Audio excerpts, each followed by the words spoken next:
From LinkedIn News, I'm Leah Smart, host of Everyday Better, an award-winning podcast dedicated to personal development. Join me every week for captivating stories and research to find more fulfillment in your work and personal life. Listen to Everyday Better on the LinkedIn Podcast Network, Apple Podcasts, or wherever you get your podcasts. From LinkedIn News, I'm Jessie Hempel, host of the Hello Monday podcast. Start your week with the Hello Monday podcast. We'll navigate career pivots. We'll learn where happiness fits in. Listen to Hello Monday with me, Jessie Hempel, on the LinkedIn Podcast Network or wherever you get your podcasts. Hello, my friends, and welcome to another exciting episode of Negotiate Anything. This show is produced by the American Negotiation Institute, and with over 5 million downloads and listeners in over 180 countries, listeners just like you have made this the #1 negotiation podcast in the world. Hi, my name is Kwame Christian, and I am the founder and CEO of the American Negotiation Institute. Here at ANI, we believe that the best things in life are on the other side of difficult conversations, and we are passionate about providing you with the best content that will help you to make your difficult conversations easier, both at work and at home.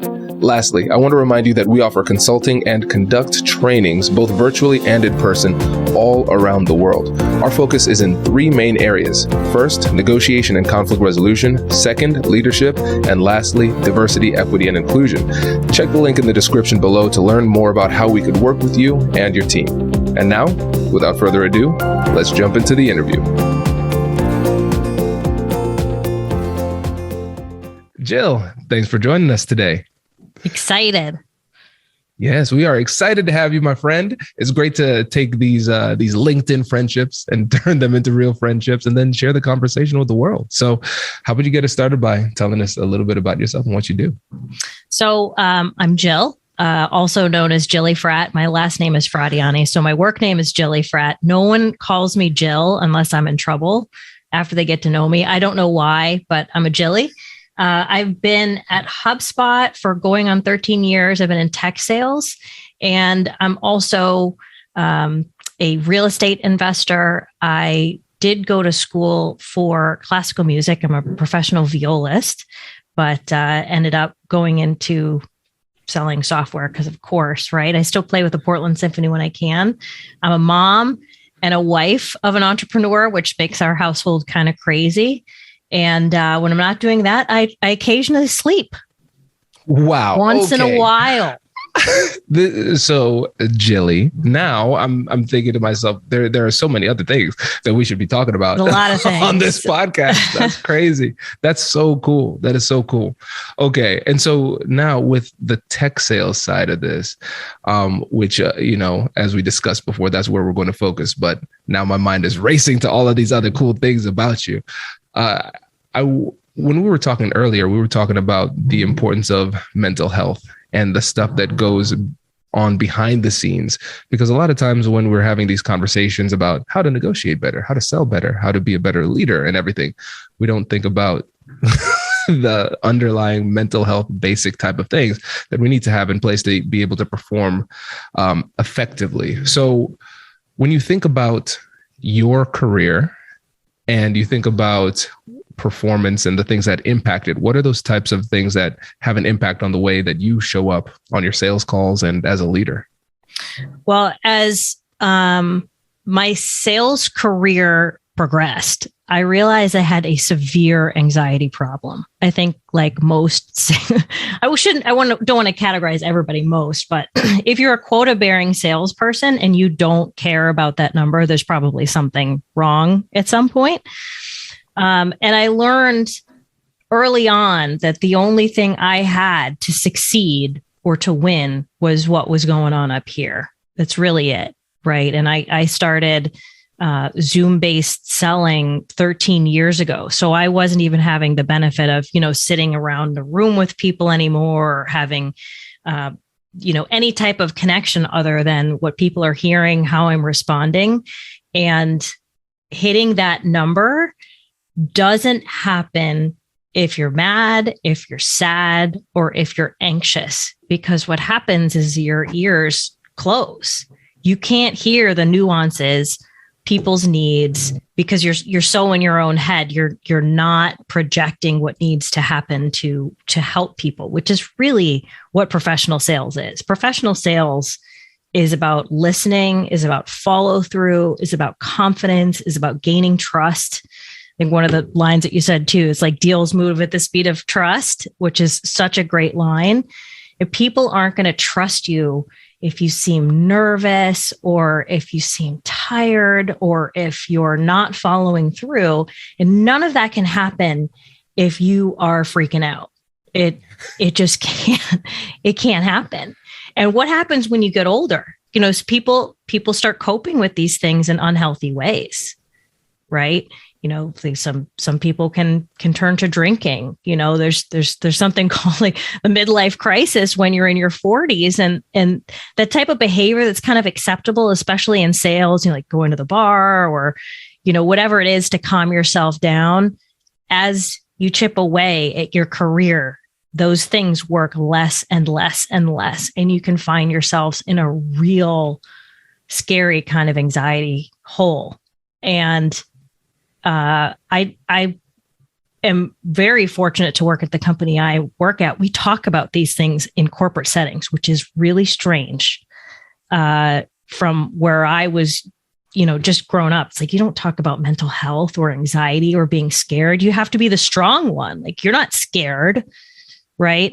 But we encourage hiring professionals around here, whether or not it's a therapist, whether or not it's a coach. I often laugh. People go, you know, how do you do what you do? And it's like, I take a village. I now, after going through years of therapy, which I suggest every adult should go through, I thought it was not going to be helpful. It was. I now have a business coach that's more of like a therapist and a business coach. I also have a personal trainer who's like my fitness coach.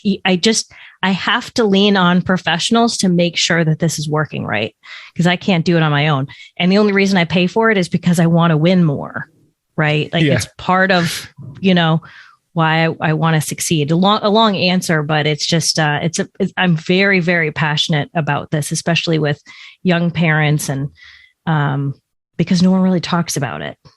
Yeah. And we need to talk about it a lot more because it has an impact, right? Because when you think about the skills training that we do at A&I, or people, the skills that people want to pick up in general, like you said, active listening, paying attention to the different cues, like the buying signals of the other side, you are not going to be able to catch those things if you're not in the right mental space. And so we can't just muscle our way through it. And I think if we think about the brain in just like another body part, it'll help us to understand it. So let's say if somebody is stressed out, they're feeling anxious, they're feeling overwhelmed. A lot of times, again, the old school mentality is just suck it up and work through it. Yeah, just work through it. So let's say then your arm is broken. Suck it up and work through that. You know, lift that thing you used to lift with that broken arm. Just think harder, try harder. It's your fault that you're not able to work through this broken arm. That's not the way it works. And we understand that. But for some reason, there's a stigma about the brain that you can just think your way out of things. It takes a lot of effort, right? It takes a lot of effort, and the right kind of effort. Because even though we all have brains, that doesn't mean that we're experts in how they work. And so going back to what you talked about, it's important to educate yourself on it. And it's important to get help from experts as well. And we're going to need those tune-ups from time to time. But I think it's important to keep it consistently too. Because I've just like you have gone through therapy. It's helped immensely. Even though my undergrad's in psychology, I was still surprised at how that what you needed to learn. Exactly. Yeah. And it was really helpful. So the points you're making are spot on. So important, and we need to talk about it more. We definitely, and that it's okay and normal. And you said something too about the brain. It's a muscle that needs to be trained. And it's just not something that is taught in school, right? It's not a topic of conversation. I remember even in music school, I started getting performance anxiety out of nowhere in my 20s, where I never had performance anxiety as a child. And, a lot of musicians start taking beta blockers and, you go down a pretty bad path of dealing with performance anxiety. Meanwhile, if you go through years of therapy and you peel back those layers, it's just that you're inner perfectionist making up stuff, right? That's making up stuff that's never going to happen. But if you don't retrain those inner subconscious thoughts and actions, and it takes a lot of retraining, you may find yourself quitting something that you love because you don't think that you're good enough to do it. And all you needed was a shift in mindset. It had nothing to do with your abilities or your talents or your skills. It had nothing to do with it. It had everything to do with your ability to believe that you can, and to make it happen. Definitely. And when you think about mindsets, that's such a powerful concept. Just to reiterate what you just said, a lot of the issues that we face when it comes to performance, they don't come down to the skills. The skills aren't the problem. It's the mentality around your performance. And so when you think about the skills that you need as an effective communicator, what are the types of mindsets that you think are the most powerful to hold? Does your company invest in professional development training?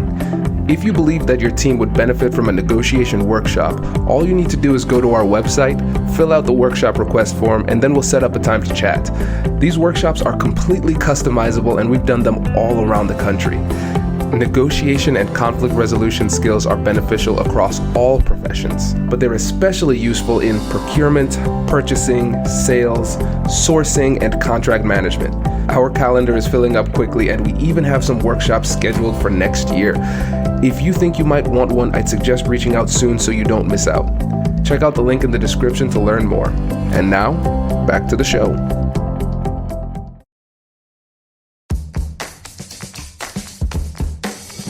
Hey you, I'm Andrew Seaman. Do you want a new job? Or do you want to move forward in your career? Well, you should listen to my weekly show called Get Hired with Andrew Seaman. We talk about it all, and it's waiting for you, yes you, wherever you get your podcasts. Brace the rudders! Raise the sails! Raise the sails! Captain, an unidentified ship is approaching. Over. Roger. Wait, is that an enterprise sales solution? Reach sales professionals, not professional sailors. With LinkedIn ads, you can target the right people by industry, job title, and more. We'll even give you a $100 credit on your next campaign. Get started today at linkedin.com/marketer. Terms and conditions apply. You really have to just be secure in yourself, I think, in order to help or be secure in others. So that actually, I joined this group called Corporate Women's Unleashed. They now call themselves a Good Life Institute. And we did confidence exercises. Never did a self-confidence exercise before in my life. And it's amazing how little confidence most of us have, which leads to a lot of problems, right? And when you're confident in yourself, I think that's one of the most important mindsets that you can bring to any table at any time, on any topic, whether or not it's, a business topic or a personal relationship, but it really comes down to your inner confidence, I think, is the most important thing. And it takes work. There are things you can do to build that confidence. It's not just, I achieve something, so now I feel great about myself. What's wrong with that? It causes this like peak and valley. It's like, well, I'll be confident then. I'll be confident if I do this. It's like, meanwhile, you're missing the whole journey of just being confident in yourself and not letting those peaks and valleys control whether or not your self-worth is tied to it. That's easier said than done. I still have a huge, being in sales too, we are monitored on a minute by minute basis at who's on top and who's on the bottom and who's, it's constant like that. So, but it's detaching yourself from your self-worth in those peaks and valleys, which I think gives you that long-term ride of being able to make it through.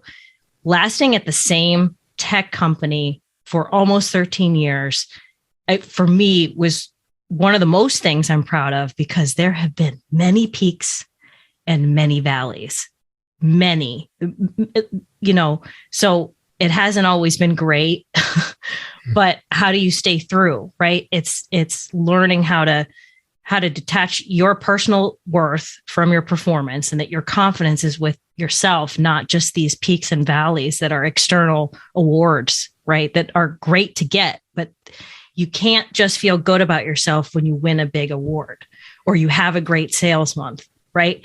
You got to feel good about yourself when you just drop the ball and have a terrible sales month. Like, how do you dig? Most people quit because it's embarrassing and it's scary and you don't feel good about yourself and you feel like everyone else is better than you and you should just quit. And a lot of people do. It's like, it's almost evening out the confidence that those external things don't drive, how you feel about yourself. I haven't mastered it by any means, but that is something that I continue to just try to strive on. Yeah. And Jilly, to that point, I'm thinking about the fact that you said, I haven't mastered it. And now let's pretend you're not here. Now let's just take a step back and we look at your career. And so we look at your impressive resume, the fact that you've been at a great company like HubSpot for 13 years, being successful from the outside looking in. That's what people think. And then they would say, wait, you have trouble with confidence still? They would be surprised. And they will also then take that surprise and turn it into something more negative and say, well, wait a second, if she has that kind of resume and she's still not confident, then what about me? What about my level of confidence? And this is one of the things I'd love to get your thoughts on this, because I'm slowly starting to come to this conclusion that lacking in confidence and feeling insecure in different areas of our life from time to time is almost like a constant state that you just need to manage. And for me, with imposter syndrome, that's the joke that the jokey conclusion I've come to is like, this is just a cosmic joke. We always try to get rid of imposter syndrome, but you just can't. But you just never do. You never do. You have to manage it. And so I'm realizing that, and based on your answer and just my experience too, it's recognizing that you will feel this way from time to time and still pushing forward, because the flip side of confidence here is resilience. Even if you're not feeling your best, you still know that you have what it takes to survive and keep moving forward. And even if times are down now, as long as you keep doing the right things, things will start to get better. And so how would you describe the relationship between confidence and resilience in your experience? The word that came to mind for me was courage, right? That is really courage. Courage is overcoming that imposter and doing it anyways. It really does take courage. And I do think other people externally see that as confidence, because it's like you're seeing somebody do something like, wow, that would be scary. That person's probably terrified, or they've practiced so much that they've gotten over that terrified feeling, and it's courage. And you know what else it is? It's learning to be in competition with yourself, I think, is what really builds resilience. Taking it back to sales. I know my sales director and VP have heard me say this, but we have dashboards, we have awards all of the time, right? Where you can sit and you can compare yourself to others all day long. I think that works early in your career, right? While you're chasing something, you're trying to figure out like, what exactly do I need to do to be good at what I'm doing? And eventually, it's a really negative place, right? And so there comes a point, especially in a sales career, where you have to step away from what everybody else is doing, and you have to focus on yourself and the courage it's going to take to get your goals in place based on goals that you need to hit too. But that's hard. It's really hard to do. It's really, really hard to do. And once you get all that negative garbage out of your head, you can really focus on the things that matter to do well. So like you said, it's tough to battle that social comparison, because that's just the way that the human mind is wired. And I love your approach, because again, the human mind will constantly compare. And a lot of times people say, hey, stop comparing yourself to other people. Hey, that'd be cool. Yeah. Yeah. Good luck with that. Yeah. And so I like your idea of comparing yourself to yourself. So what can I do to get incrementally better? What is it that I need in order to meet my goals and live my life in the way that I want to while still being productive at work? And I want to kind of dig deeper into your experience to see what it is that you were able to do just mentally with your mindset shift to be able to pull that off, that self-comparison versus social comparison. I think it's, if I had to dig deep, I do have this deep inner drive to win. What that winning is, I don't know, but I feel it. And I learned that if that were to be true, and I really wanted to do the things, hit the numbers that I want to, hit my health goals, have a family that that is healthy and happy and thriving, I had to take out the things that would impact that negatively. One of those is comparing yourself to others. So you go down these paths with like really good coaches and really good therapists, and it becomes a very bright kind of warning sign. It's like, stop it. Your company says this is great. You have to be able to function here. You need to be able to take care of your health, or we're never coming back to a place where you're going to be doing well. So I think it comes down to, I don't think you're ever going to not totally compare yourself to others, but there are instances like I can see where I've just tuned it out. And I wouldn't have been able to say that, 5 years ago. So that's a learned skill. I could say that over the course of 5 years of really, really working on it, I have gotten to a much more comfortable place of just focusing on me, just writing down my goals. I mean, I've always got like my little visualization board of goals, right? Just like laser focused on me and, not letting the noise of comparing yourself to others as much as you can, because you're not going to get to where you are if you're constantly comparing yourself to everyone else.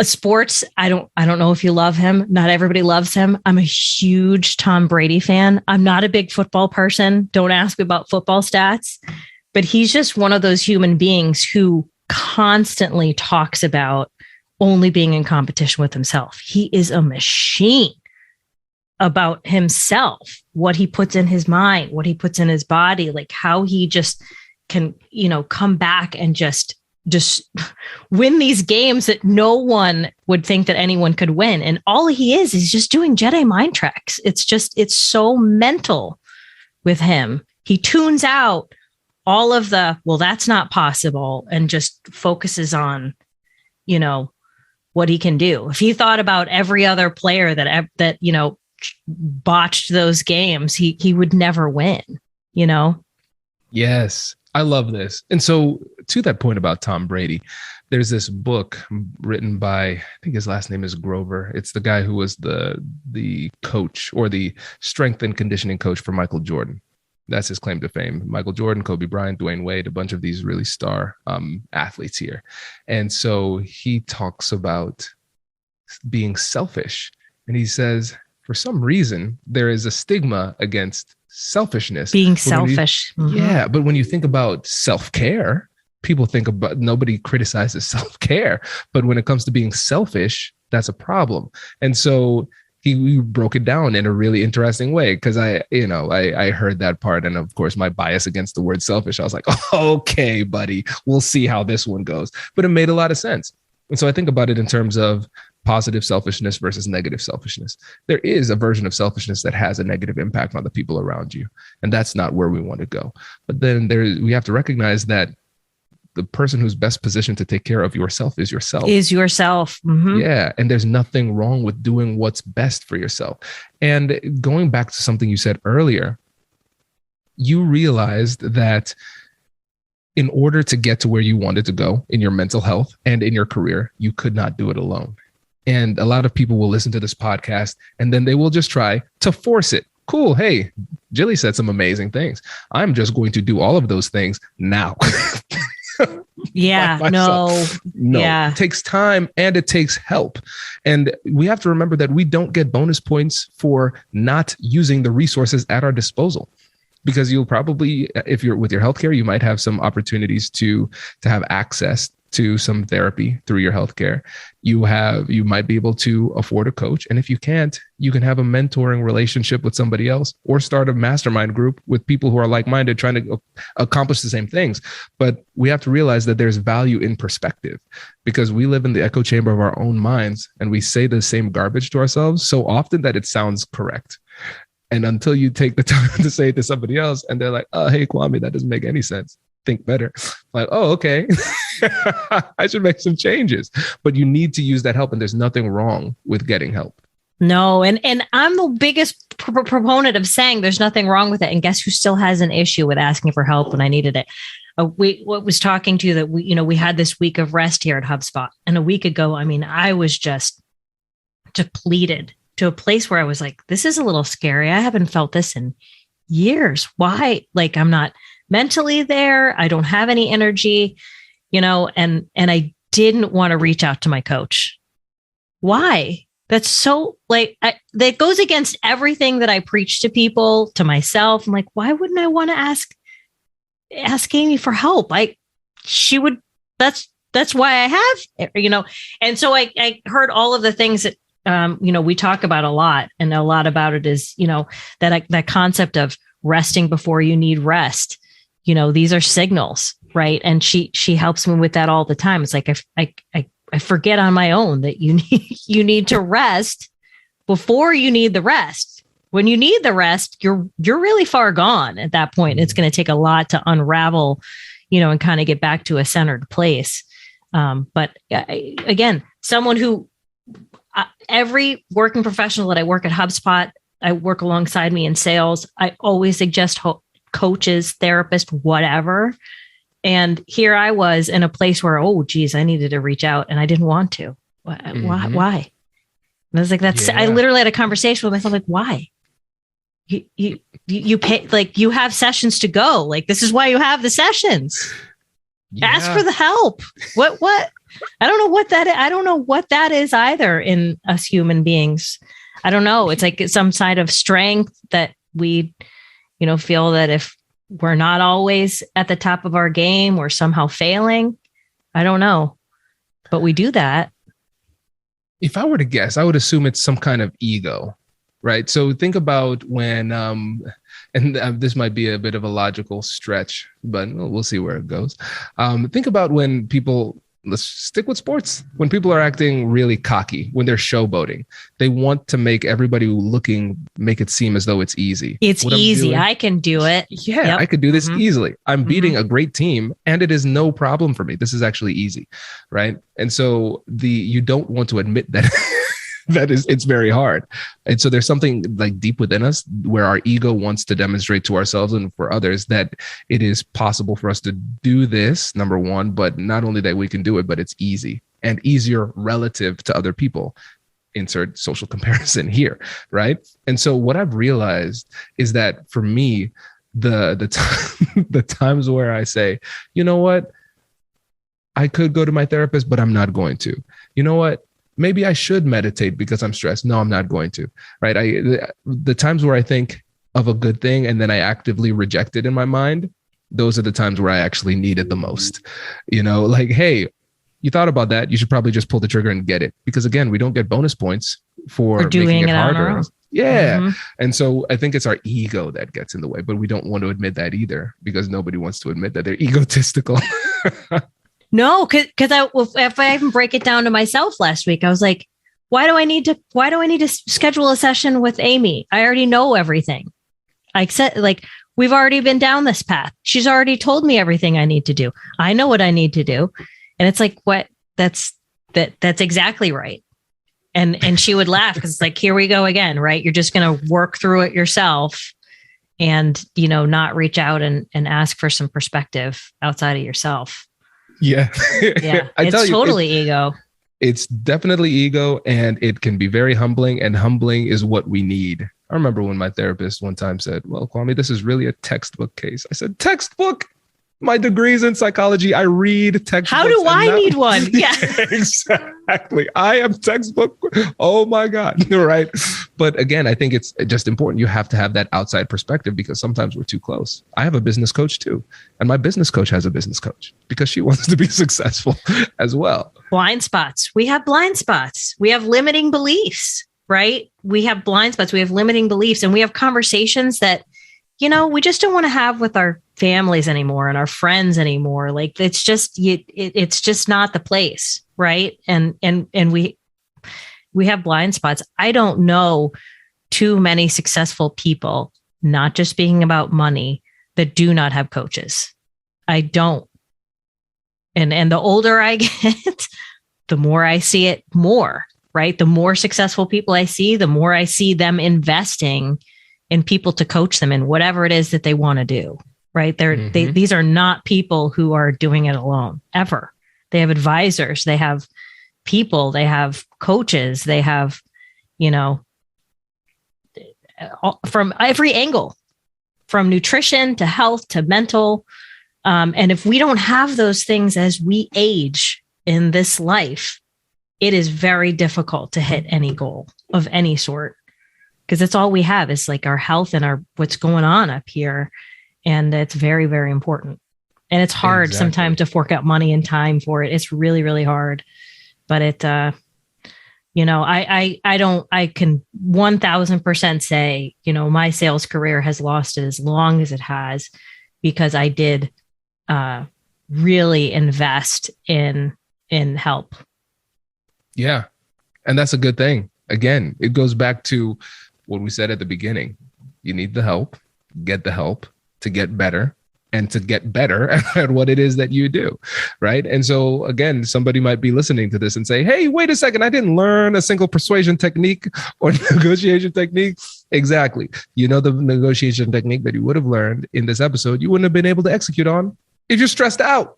Right. So we have to get the foundation in place so we can then achieve the higher levels of communication skills that we come to this podcast for. But again, we don't do enough, in my opinion, on this show, talking about this so we can put people in the right mental state to be able to negotiate effectively. We have to talk about that too.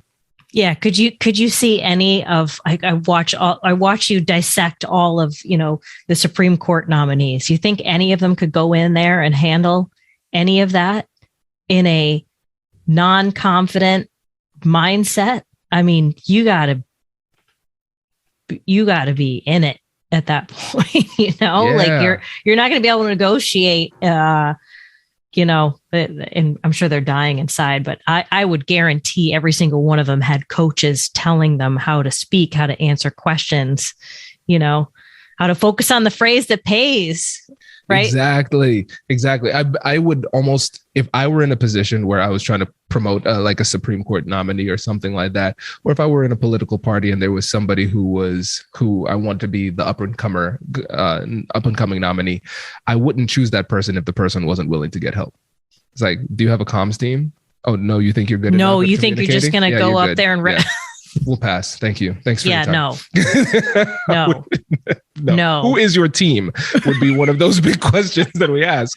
Who would you say is coaching you through this? Exactly. And what are their credentials? And they better be better than your credentials, Exactly. Exactly. Oh, this is great.